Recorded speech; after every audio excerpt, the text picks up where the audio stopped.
So, in this segment, we're going to be talking about how COVID sport is skewed more towards men than women, and it kind of really annoys me that I had potentially a really good article on this one, and I've let it slip through my fingers where it basically showed a picture. Say, imagine a picture. I had a woman looking after a kid who was vomiting while she was on the phone to a client, and you had on the right side a man sort of in his home office, his safe space, where he didn't have to deal with that, and he would offer little help when it comes to the child, where he would take naps and stuff during the day, make popcorn whilst the mum would look after the kid, and it kind of goes into, if you know which article I'm talking about, if you've seen the picture, link it in the comments please, because I'm annoyed that I let that one slip through when it comes to these sorts of articles. And sometimes I do get like some of these gendered articles when they talk about sexist air conditioning and stuff. I'm like, please just grow up.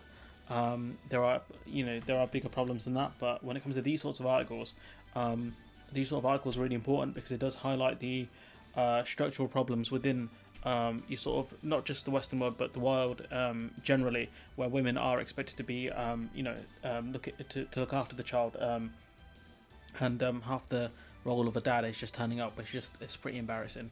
And I know I have a crappy dad, so I'm an expert on this subject, trust me on that one. So government policies have been repeatedly skewed towards men, a committee of MPs has said in a report on the impact of coronavirus on men and women. So committee chair Caroline Knox said the government had repeatedly failed to consider the labour market and caring inequalities faced by women. I mean, shock, we had a female prime minister, but nothing happened with that. And that's something we'll talk about when it comes to gender and the difference between having a diverse group of people, ethnically and gender through gender, and ethnically and diversity through thought, which I think is more important. So the report makes 20 recommendations, including making it easier for staff to get flexible working arrangements, which through remote work should really be possible. The government said it had spent over £200 billion on job support schemes. Throughout the pandemic, the government has done whatever it takes to protect lives and livelihood and will continue to do so. I mean, these stock statements are just embarrassing. Sharon Luca from Warwickshire works from home running a clothing business in the charity raising money to help families of stillborn children. Her husband also works full-time, so cannot help with homeschooling, and because of the situation in the UK where it requires both parents to have full-time jobs to have a comfortable life, comfortable in quotation marks, if you're sort of earning minimum wage. And because of that, what it means that when you're in a situation like a pandemic where one parent has to stay home, normally that does fall on the woman, but also on top of that, it does mean that that person's job is gone. Essentially, they cannot work as many hours as they could have done before whilst the kid was at school, or in nursery or daycare or wherever. And so that's one of the issues we have within the UK. Because she is helping her son to do schoolwork, Sharon says she has barely had enough time to focus on her business or the charity. This has meant losing a big chunk of her earnings, she says, adding, "My income is my only independence." And that's important in a relationship, to have financial independence so that person doesn't have that power over you. Sharon thinks that women are bearing the brunt of homeschooling, which absolutely is the case by the looks of things.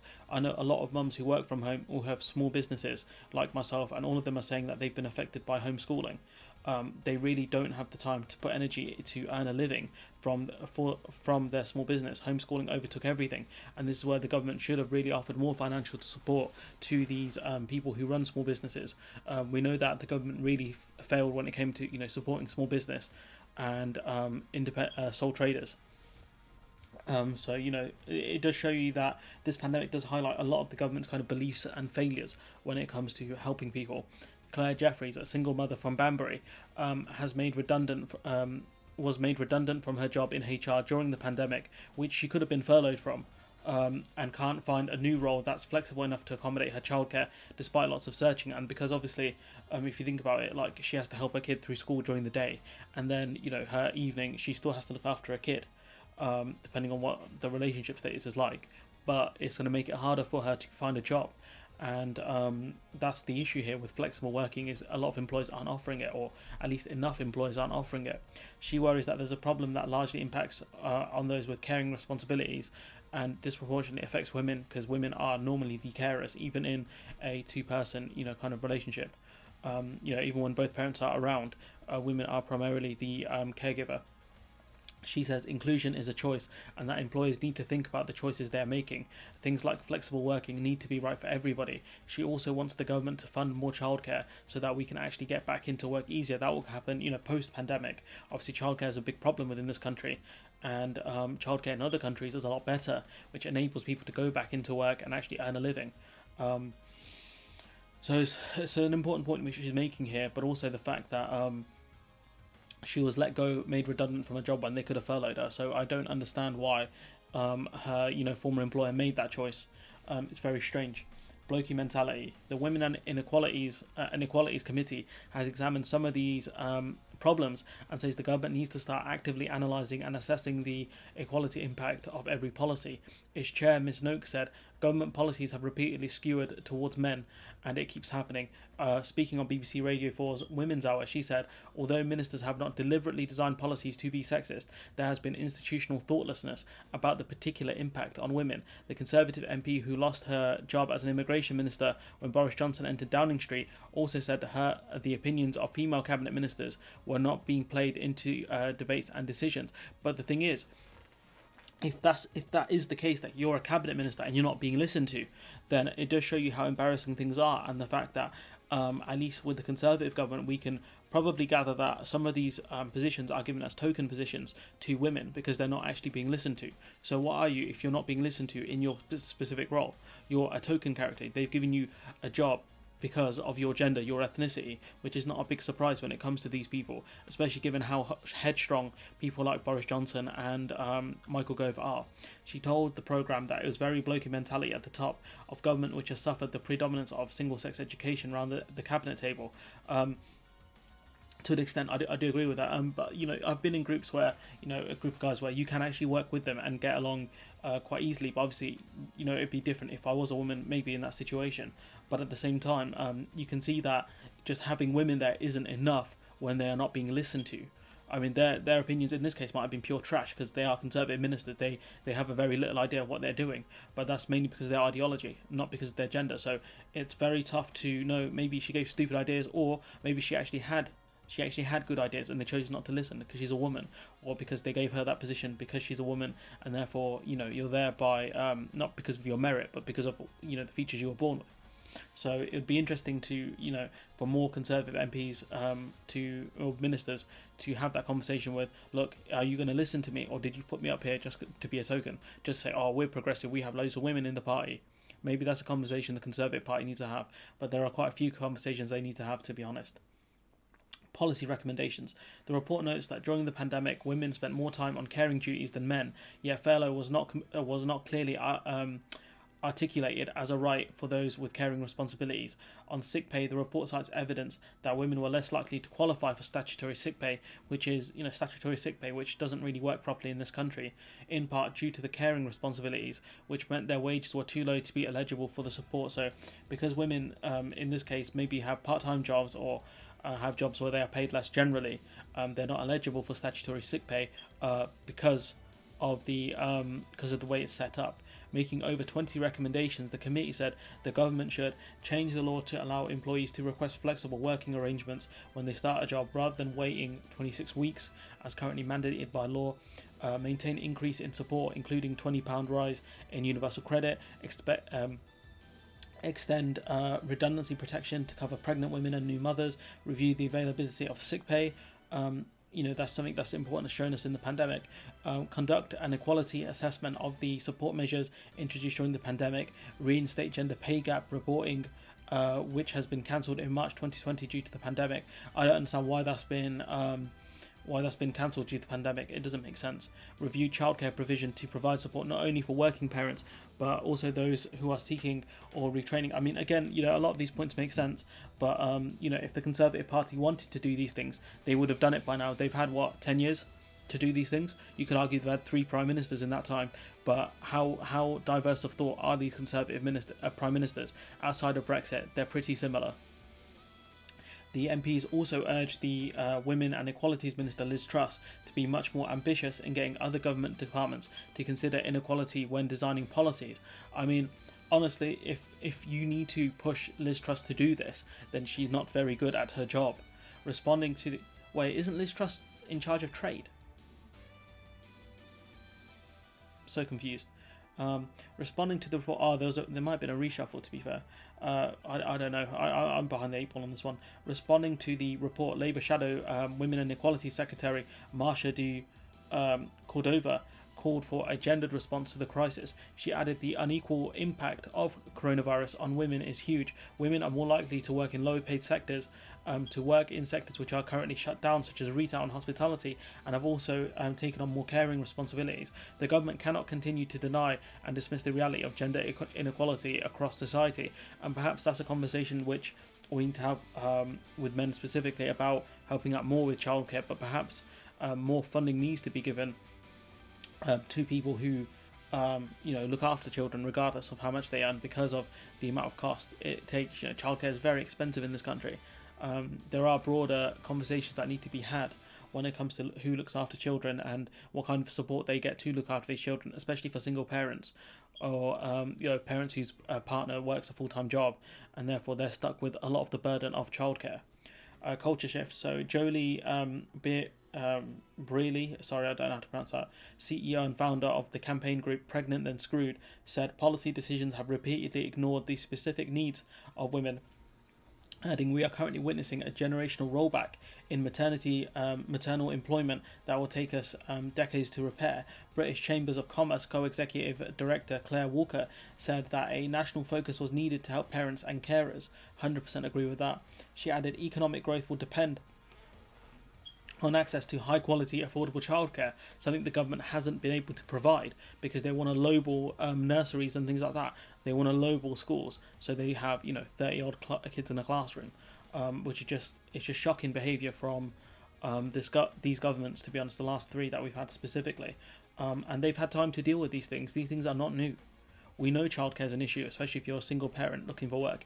We know these things, and yet the government has failed to deal with them. COVID-19 has only exacerbated this problem, so now more people have to deal with this. More people understand the reality of the situation. But then once this pandemic is over, how many people will actually remember how difficult it was to look after your kid and do your job? How many? I don't know.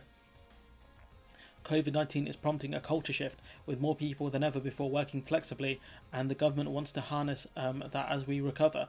By doing so, we could see more equal sharing of care by parents. I mean, the thing is, right, in these sorts of relationships where you have both people working from home, like I mentioned at the start of the video, surely you have to have that conversation with your partner of, look, I cannot look after the kid and do my job at the same time. I need you to help me here. And if your partner does not want to do that, then perhaps you need to look at separation at that point, or you need to look at more tougher measures, because it's parenting is a 2-person thing here, especially if your partner lives with you, especially if they work at home as well. Like, it should not fall onto one person, this burden of looking after child. Childcare is hard, man. I've had to look after my cousins more than once. They give me the run around all day. They can do that for 6 hours straight, and I stand no chance. And that's beyond just. I didn't have to discipline them, really. I didn't have to, make food for them. I didn't have to do a lot of the things that a parent would have to do. I was just looking after them for a bit, and they gave me the runaround. So, to a slight extent, I understand how difficult it is to look after, kids, to try and educate them. If they don't want to do homework, it's difficult to make them want to learn new things. But, it's not just, when it comes to this sort of stuff, it's not just about having more, women in Parliament. Because if we look here, you can see that, there are a lot more female MPs now. In Parliament, you can see the Conservative Party. 40% of the Conservative Party are MPs. 47% of the Labour Party are female MPs. 7% of the SNP. The SNP are slacking here, massively. But the person in charge of them is a woman, Nicola Sturgeon. Ian Blackford's in charge of their sort of the Westminster wing. But the real head is of the SNP is Nicola Sturgeon. The Liberal Democrats 3%, but to be fair, they only have 11 MPs. So maybe give them I'll never give the Liberal Dems a pass after what they did in the 2010 screw. They did have a female lead at one point, but obviously she was voted out, which was embarrassing. But when it comes to this sort of stuff, maternity leave and things like that, we can see that the government will do that if you're one of their friends. So we see this article here: plan to give enhanced maternity leave to top ministers sparks for wider reforms.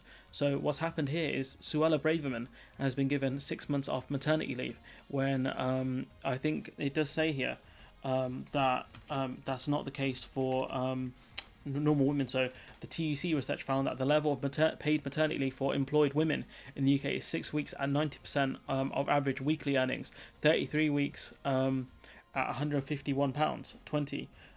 In one of the lowest in the Europe, ranking 22 out of 24 European countries. Additionally, 1 in 4 fathers don't qualify for 2 weeks paternity leave, paid at £151.20. So you can see here that because maternity and paternity leave is so low, it does make it way more difficult for new parents essentially to deal with a lot of the problems that come with parenthood in the early years. Mothers who are on 0 hours contracts, self-employed or unemployed, receive a maternity allowance of £151 a week for 39 weeks. And I remember seeing a story recently where so-called free childcare positions were, the parents were being charged for them, or the nurseries attempted to charge them because the amounts the government were offering were so low that they couldn't actually offer them at these rates. So we can see here that a broader conversation needs to be had. But the Conservative Party, when it comes to a minister that they wanted to keep on, offered her 6 months maternity leave with full pay, which is not offered to the general public. So the question we need to ask ourselves is this the right way forward with the 6 months maternity leave at full pay, or is this the government doing a favour for one of their friends, a colleague? So we can see here that the government know that clearly maternity leave is an issue, or at least want to keep her on. We saw, I think it was Stella Cressley, she complained about it because she's pregnant as well, where some of her roles and things weren't covered, despite the fact that she's also having a child at a similar time to Braverman. So we can see that the Conservative Party know that there is some sort of issue, or at least has an inkling of some sort of issue when it comes to women, pregnancy and all this stuff, maternity leave. But when it comes to the Conservative Party, we can see that 40% of them are women. So where are the, when people talk about needing more gender representation, the question I'd ask you is 40% of the Conservative Party are females, right? That's not the majority, no. But if they wanted to push for reforms, they could easily do so. Because they could withhold their vote from other areas in order to push the Conservative Party to do something. The question is, why don't they do that? Is it because they don't care about these issues? Because these issues might not really affect them, apart from the maternity leave thing? Is it because they're unaware of these issues that are impacting other women? Or is it because they made it and they don't care? That they're kind of the Thatcherite women who don't really care about other women, the only thing they care about is, are their goals. Is that the case? Because when people argue that we need more, gender, we need more ethnic minorities in a position, the question I'd ask you is, do you want them in just for tokens, or do you want them in because you care about, the way that they've been brought up, you care about their beliefs, you care that, these women understand how difficult it is to raise a kid and do work at home and do these sorts of things. These women understand how hard it is to be a single parent. Is that the reason why you want these people in? Or do you want them as tokens? Because what we can see here is 40% of the Conservative Party are female, yet the Conservative Party haven't made the changes when it comes to gender. Obviously, those numbers have been lower in previous years. But at the same time, even if it's 30%, 33%, a third of your party are women, and these women haven't, pushed for change, you can argue it's on the men, which absolutely is, to change things. But it's tough, because what we can gather from some of these articles is that women, even as ministers, have been pushed out. But then where are they to say? Why haven't they made a bigger deal out of this? Or is it the case that they didn't say anything because they didn't want to be pushed out of the positions of power they had? I don't know. It's very difficult. I know I've rambled on quite a lot in this video because, again, as usual, I don't have all the answers. I never do. That's why comments are always open. The comments are always there for people to discuss things and give me answers, or say things that maybe I didn't think about. If you've managed to stay through this whole rambling segment, the whole point of this is to say that obviously single parents, carers, and women especially in this case need a lot more support because of the pandemic and because of childcare and because of these sectors that women predominantly work in, things like retail, hospitality, etc. So those are things that we need to really think and talk about. Why are more women in these industries? Is it because of more flexible hours and things like that, or are there other reasons? Let me know what you think about this one. I think this is quite an interesting one. I don't do too many gendered videos because I'd want more women to speak out about their lived experiences rather than having some guy talk about it. But it's tough, there aren't a lot of people talking about these things, and that's an issue. But anyways, like I was saying, let me know what you think in the comments below. Like, comment, share, subscribe, and hopefully this video makes sense. And if you have any answers, or if you want to make any comments, feel free to put them below, especially if you have something positive to actually input into this, an actual opinion that can progress the conversation. Anyways, like, comment, share, subscribe, and hopefully I'll see you in the next one.